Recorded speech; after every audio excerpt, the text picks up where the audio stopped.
Guys, ito pagkakaulan nagkalaglag yung bunga ng ating green tambis or green na makopa. Ayan guys, nalaglag siya. Pero malalaki na bunga na din. Ano, naunahan tayo ng ibon. Guys, kuhanin natin itong isa, baka maunahan pa tayo ng ibon. Ang dahil laglag.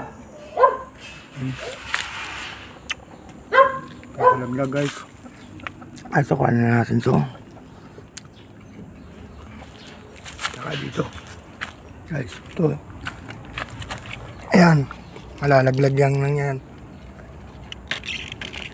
Mayroong mga laglag kakaulan, laglag, pero madami pa rin bunga naiiwan. Ayan, kuhanin natin din to. Iyo guys, tamis nito, green tambis or green makopa. Ayan ayan, sira na. Umulan talaga na madalas nasisira. Ayan guys, ayan ayan, sira paano na rin natin to. Ayan guys, ganda kababala yung mga bunga. Ayan, ganyan lang siya kababa ayan, yung dahil bunga sa taas. Sana wag masyado masira ng ulan.